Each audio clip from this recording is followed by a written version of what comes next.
I'm Cynthia James, and this network is about changing lives one woman at a time.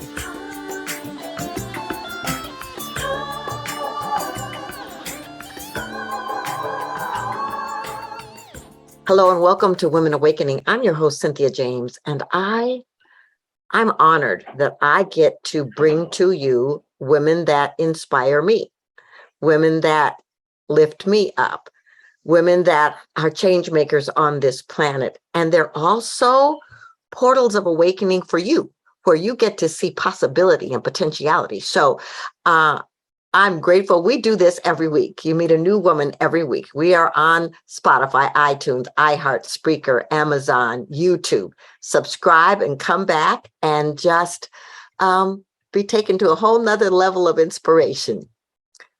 My guest today is Cheryl Grace. She is a highly sought after executive coach and speaker. She's committed to coaching women on how to be their best multidimensional selves, unapologetically fabulous at work, in love, and at home. With a corporate career that spanned 25 plus years as a global brand strategist, managing high-stake projects, Cheryl provided strategic counsel to Fortune 500 clients, C-suite executives, and elected officials. And during her years as a corporate powerhouse, she was regarded as a pioneer who shifted the narrative and changed the way the nation and corporations regarded Black America's spending power and cultural influence. And she did that long before it was trendy. So as the CEO and founder of Powerful Penny LLC, a transformative lifestyle brand that provides empowerment, resources, online courses, workshops, and executive coaching services, Cheryl has refocused her work from successfully transforming corporate reputations to transforming individuals striving for the next level of advancement. You may have seen her in Black Enterprise Magazine's 50 Most Powerful Business Women, or a remarkable person by the Chicago Tribune, and a distinguished alum by Purdue University. So, Cheryl, I'm so glad you're here. And I just want to say about your resume, wow. Really. I am so honored to be here and flattered that you think of me as one of the inspirational women that you have opted to include on your fabulous podcast. So thank you. Thank you. So let's just start. Where did you come from? Where were you born? I don't think you probably came on the planet saying I'm going to be a change maker in the world of business. No, but I am the oldest of 6 girls. And so I've always had that leadership in me. I won't call it bossiness because, bossy has a negative connotation with it, but I've always been in a leadership role, beginning with my family. I grew up in Fort Wayne, Indiana, which is a mid-sized town in Indiana, and left there as soon as I could when I got out of college and headed to Chicago. I was going to use Chicago as a stepping stone for New York, which is where I wanted to be, but I fell in love with the city, and so I've been in Chicago ever since. Well, that's wonderful. So first of all, bless your mama for 6 daughters. I just want to say that up front. And your daddy too. I mean, because I'm sure all that was a lot of energy. A lot. But I just want to talk about, so what inspired you to start taking this path in business where you could see a need for executives to go to a whole nother level? When I started out in my career, no one would help me. And back then we had typewriters, electric typewriters. So you had to write letters painfully, one letter at a time. And I mean, individually, like a character at a time. And if you made a mistake, then you backspace, and whited it out. And I sent out dozens and dozens of letters, and no one that I admired at that time would help me. And so I just vowed way back then that if I ever became successful in a career, that I would not be that person. I would be the person that I actually yearned for when I was in my 20s. I would be the person that I wish I could just turn to when I was in my 30s or my 40s and looking to scale up. And so that's who I have modeled myself after. I modeled myself after the person that I wanted to be, that the person that I needed. That's so incredible, and I just want to talk about a little bit about your determination, because a lot of people, when they get to that place where they don't feel supported, they don't feel nurtured, they don't feel seen, they'll pause. So what was it in you that said, oh, no, no, no, no, next step, next step, next step? Yeah, that's a great question. I have always had this mantra that every 4 years I would either move up or out. I would either move up into the next role there at the company, or I would move on to another company who valued me the way I felt that I needed to be valued. And I stuck with that pretty much. Some years it didn't make it to the fourth year, it made it to the third year. But I actually stuck with that. And so what I saw were a lot of women who would get stuck and Mm. feel as if they had no options. And as long as you're living in America, right now anyway, you have options. We have options, and you have the right to exercise those options. And so I just want to empower women to know that they do have the right, and then give them the mindset to help them shape that mindset, and the words or the scripts when they are at a loss for what to say. So that's how I kind of operate with my company. Well, let's talk about mindset for a moment, Mm. because I mean, it is probably the foundation of what creates success, but it's not always so easy to achieve. And and I was like, you want them to be fabulous at work, in relationships, in love, that's mindset. Can we talk about what is that for you? It's everything. Mindset is the foundation. You said it. It is the foundation for everything, because if you believe you can't, then you won't. You don't even try. And so often when women come to me, many of them are already established in very high ranking roles, but they don't see themselves fitting in because they bought into that negative noise that corporate America can sometimes push your way. And you have to be strong up here to go into those doors every single day and say, oh no, I belong here, and my voice deserves to be heard in this space, in these meetings. And so I'm going to speak up. Not everyone starts out that way, but all of my sessions start with mindset exercises. I get a sense of whether or not you have a growth mindset or a fixed mindset. What's the And difference? a growth mindset is one that believes that you can actually manage and hold true to what you want from the world. A Okay. fixed mindset is, things are already pretty much settled. I just have to accept what is coming my way. Neither is good or bad. It's just understanding how to operate from those. A growth mindset is easier to coach into, believing that you can speak up in those meetings, believing that you can ask for that raise or that promotion, believing that you can go after a job that you covet, even though you may only have 5 out of the 10 skill sets that they're asking for. That's what men do. They'll have 5 out of the 10, they'll go for it. That's Women right. were like, oh, yeah, no. And we talk ourselves out of things before we even dare begin. That's mindset.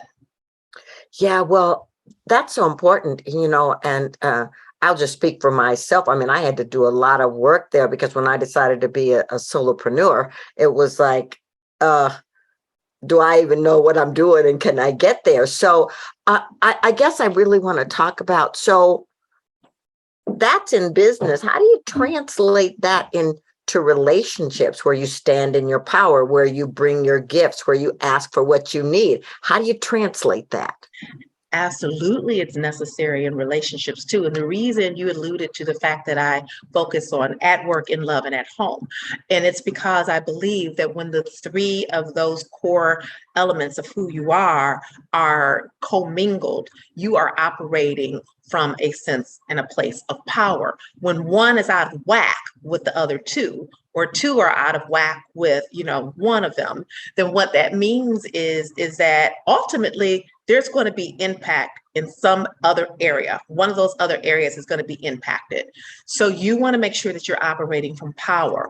When you're single, it is as simple as saying to yourself, and I shouldn't say simple because it really is not simple. It takes a commitment to working to get to that point. But you want to reassure yourself, I am deserving of the healthy, monogamous, committed relationship that I desire. Yeah. If you don't believe it, you can't convince any guy to give you that which you don't even believe that you deserve. So that's where the mindset starts. And then in terms of being at peace and having harmony at home, if you've ever walked out from a chaotic environment into fresh air, you know what it feels like to just whoosah. So you want to make sure that you don't have to woo-saw every time you step out of your house. You should be woo-sawing when you're also in your home. And that's why I want to make sure that you're not bringing any negative energy from home or your relationships into the workplace. Because we've all seen people, we think, man, if they just had sex, I bet they would be a much nicer person at work. Absolutely. So what obstacles have you overcome to get to this place where you can empower others? I had a really rocky starter marriage. My starter husband and I were married for 18 months. And I knew at month 12, when we were celebrating our first year anniversary, this is not what I signed up for. And I couldn't breathe.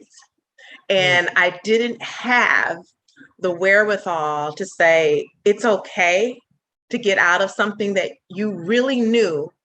I really did know in the back of my mind, and I didn't trust my gut, that I shouldn't have entered into that marriage to begin with.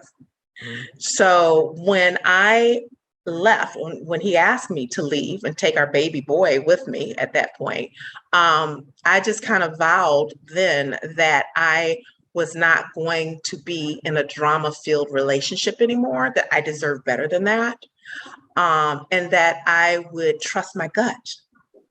Yes. And I would pay attention to that little voice going off in the middle of the night in my head that said, what are you doing?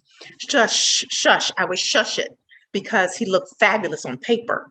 Everything about him was fabulous on paper. Harvard educated attorney, Wharton School of Business, Army, he looked great on paper. He was tall and handsome, but we didn't have the same values, the core values. And I recognized that early on in the relationship. But, I was 32 at that point. I'm like, shush, girl, men aren't like this, just don't fall off of trees, grab him. And I should have listened to that voice. And so now I encourage women, trust your gut. And hear that voice inside your head, and also believe it. If you're dating and you ask the guy what he wants, believe him when he tells you, when he has nothing to lose with what he's telling you.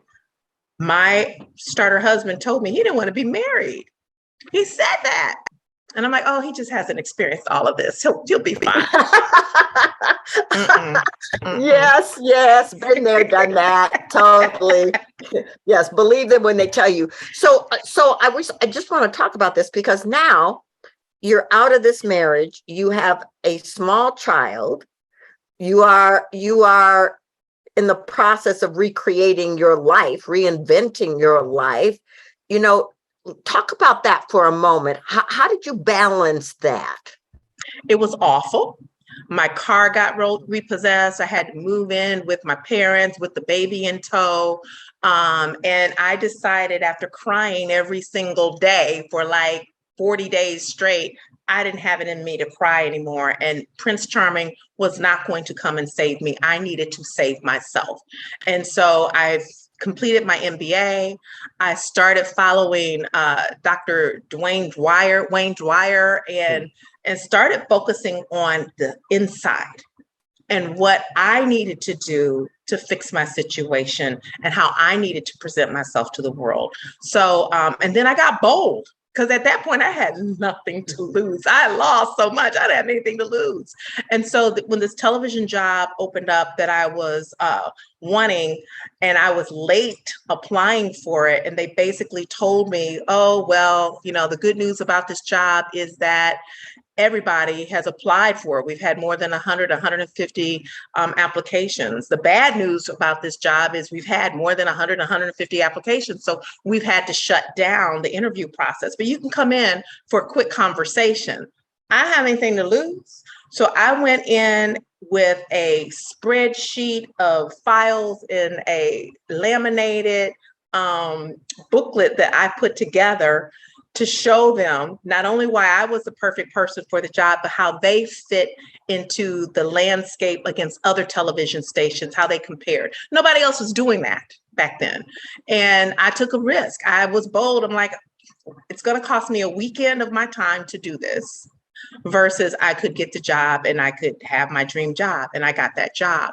And that's when I started using vision boards to make sure that I mapped out, and goal setting to make sure that there were solid goals set alongside the visions. And I've been living my life like that since 1999. Well, that is so powerful. And I just want to say, ladies, I hope you're listening. It's like, because what I heard was, I'm having this experience and I'm feeling the feelings until I'm done with it. And then I got to make another choice. I have to step into a new way of being. And so the inner journey for you, tell me the most important part of that for you, that inner journey. The inner journey really was about being intentional. Mm-hmm. I found that things really happened when I was intentional, when I wrote them down, and when I assigned a date by which I wanted to accomplish them. When I started living my life that way, the world opened up for me. It opened up because I was being very pragmatic and very intentional about every choice I was making. Every choice was either taking me toward that goal or away from that goal. And so I found that when I use, and I don't want to use the word discipline, but when I operated from that framework, I got results, and I like the results. And so, and that was another thing. I started rewarding myself when I got those results, and it wasn't anything big. Sometimes now, and I talk about it all the time with my clients, I just do a happy dance to celebrate the small wins, because so often we are running from one thing to the next thing to the next thing, and we never stop and appreciate, wow, I did that. I need to celebrate the fact that I did that. So it is intentionality, and it's celebrating those small wins. But it's definitely my vision boards. I do a vision board every month that is toward my annual vision. And I have goals and milestones that work me through the year. I love that. If you were in my office, there's a doorway, and it's got my annual vision boards for the last 6 years on the door. So I love that you do that. I love that you do it. It's really powerful. So what kind of people come to you for coaching? I've had everyone from a 24-year-old, 22-year-old right out of college who had a really not so great GPA and was afraid she wouldn't be able to get her first job, to an EVP who has been in her role but is feeling like she wasn't being heard. So I run the gamut, and I've gotten results from each end of the spectrum. That is so wonderful. How do people find you? So they can find me on my website, which is IamCherylGrace.com. And there is a button you could click on work with me, and you can work with me in love or you can work with me at work.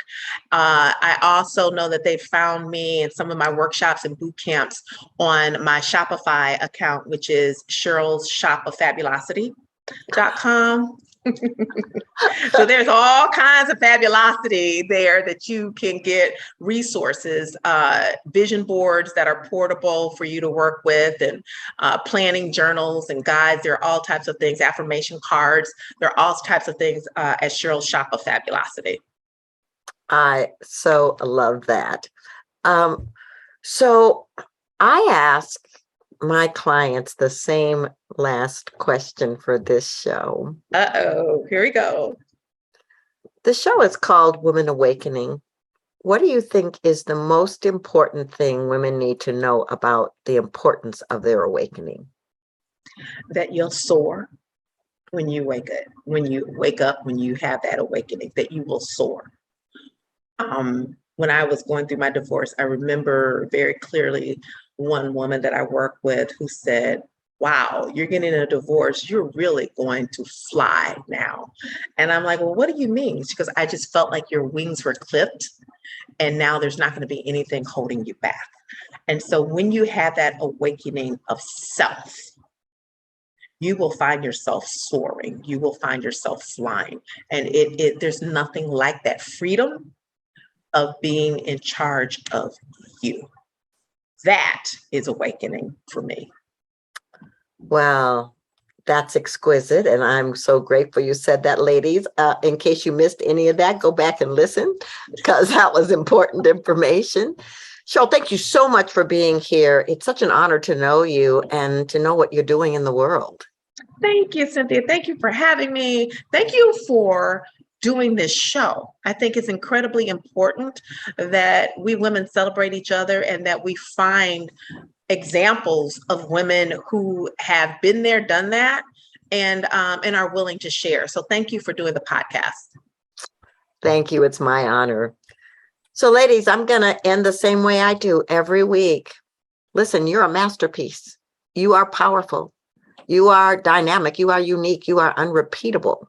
Therefore, you are on this planet to do something nobody else can do the way you can do it. So tap into your passion, find your calling, step up, step out, and be the best that you can be. The universe will sync up with you and take you the rest of the way. Thank you so much for being with me. I love you, and I will see you next week.